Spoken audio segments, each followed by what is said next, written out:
Well, Australia's major cities remain in lockdown. For more, every week we catch up with Victorian Liberal State MP Brad Rowswell. Brad, always a pleasure to see you. Yeah, likewise, Holly. Thanks for the opportunity. What do you make of the nation's unfolding COVID situation this week? Well, we're still locked down, aren't we? And we're still locked down without a agreed plan, certainly here in Victoria, to open the state back up.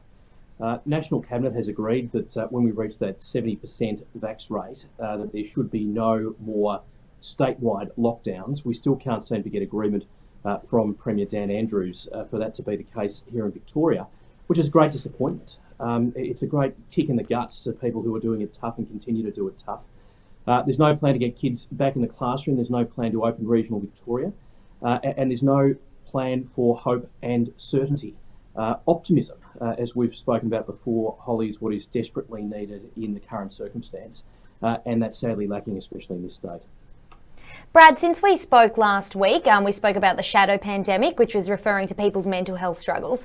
Has the Victorian government adjusted anything at all to recognise these voices of struggle? Yeah, look, Holly, they had the chief psychiatrist attend one media conference to address some of the questions that the journalists had in relation to these matters. But has that transpired into any action in relation to, better supporting people who are struggling with their mental health, who are, presenting at hospitals, who are calling Lifeline, who are calling Kids Helpline? Sadly, not as far as I can see. And so this shadow pandemic continues. And it continues to grow, and it will continue to grow, sadly, without a roadmap out, without certainty, without optimism, and without hope. And we're still stuck in this circle, this never-ending cycle of uncertainty and hopelessness here in Victoria. Now, today, you may have heard, Holly, we have a new Liberal leader, a new opposition leader in Matthew Guy here in Victoria, and he addressed this matter today quite substantially. He said, and I absolutely agree, that we don't need a plan for lockdowns. We need a plan to open our state up, to open our communities back up. And over the next little while, we intend to be releasing policies and positive, affirming proposals to get our state back on track and rebuild. Yeah, big changes in the Liberal Party leadership just happening over the last couple of days. So big changes there. But I mean, politics aside, why are our leaders so divided at the moment? I know that it is politics to argue and challenge each other, but is it helpful that our leaders are so divided at the moment when it comes to moving ahead in this COVID crisis? Look, it's a really valid question, and one that's been posed to me a lot of times, as my vocational journey is as a politician as well. And my short answer to your question is no, there is no place for politics in this circumstance. And, I would love to see politicians around the country, leaders around the country, whether they're Labor or Liberal or Independent or somewhere in between, being on an absolute unity ticket when it comes to helping our community through this. I mean, for goodness sake, that is my responsibility. That is my sworn obligation and responsibility to my community and for every other representative, for every other MP around the state and around the nation. It's also their responsibility to look after their people, to help their people. I say in my community, Holly, I'm not the Liberal Party's representative in my community. I'm the community's representative to the Liberal Party and the community's representative to the Parliament. We've got to be putting people first in this. And I think a way to be able to do that in a really practical way, a practical plan forward, is to offer hope, to offer optimism, to offer a pathway and a roadmap out of this, giving those kids who are sitting year 11 and 12 exams over the next few weeks, just a little bit of certainty around their future, not just in terms of vaccinations, but in terms of their exams and what that means for them, getting them back in face-to-face learning, a plan to open up regional parts of our state where it's safe to do so, and ending these statewide lockdowns, which, as we've discussed before, have had a ongoing and devastating impact on our community and continue to do so for as long as we don't have that roadmap.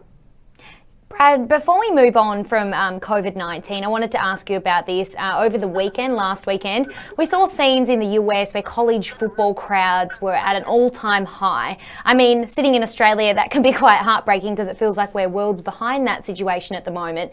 But what can Australia learn from overseas? Well, I think Australia can learn that other countries have a roadmap that we don't have. And that other countries around the world have been, I guess, a little bit freer in recognising that there are significant impacts to hard lockdowns, and hard lockdowns being the only plan. Hard lockdowns do impact communities in a devastating way. They impact business, and in turn, by impacting business, they impact people's opportunity to earn a wage, to put food on their table, to pay for school fees, to pay for power bills, to pay for small luxuries in life, and that also has an impact. And I think around the world, what we've seen is that there are other countries who are more willing to open up, to try other approaches, to put more of a focus on advertising the need to get vaccinated, which is what we should be doing in Victoria, Holly. I mean, here we're still advertising, Labor's big build plan, which is over budget, with cost blowouts left, right, and centre. For goodness sake, stop those ads. Stop those ads. Put that government ad money into an ad campaign to get more jabs in arms. I mean, that's what I do. That's what we do, and that's what we're encouraging the government to do. And that's what we've seen overseas. As they've got higher vaccination rates, they've been able to open up further, and they've been able to prepare for this in a better way than we do. It's question time in the Victorian Parliament at the moment. We've just asked the Health Minister how many of the 4,000 ICU beds that were promised in March last year by this government have actually been delivered, and where they've been delivered. That question can't be answered.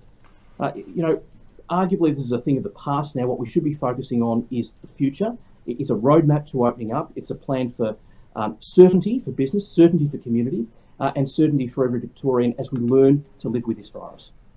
Now, Brad, lastly, before we wrap things up, you're also heavily invested in the climate area. So I wanted to ask you what your thoughts were on this. A top UN climate official is urging wealthy nations, including Australia, to end coal power. What will this mean for coal towns, and what are your views on this? Yeah, so I think, Holly, as I've said, I may have said to you before, the future for coal isn't bright in this country and certainly in this state. But it needs to be managed in a responsible way. In my view, our future is a renewable future, and I was pleased to announce a policy to get more renewable Victorian homegrown renewable energy online and into our grid sooner, only very recently. But equally, we need to be responsible about this transition as well. We can't just simply switch off coal generation now, because the facts are that we don't have sufficient renewable energy or other sources of energy to account for the massive contribution, the baseload contribution that coal currently provides. So, as I say, I don't think the future of coal is particularly bright. I'm not saying that through a political judgment lens or through a political decision-making lens. I'm saying that through a market lens, through a private sector, private investment lens.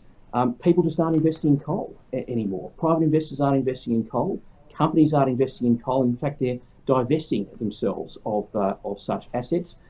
That said, for the foreseeable future, it does need to remain online while we build up our renewable capacity and while we make this transition, which needs to be done in a very managed way. Because at the moment, we don't have that plan in Victoria. I'm happy to speak at further length with you about that.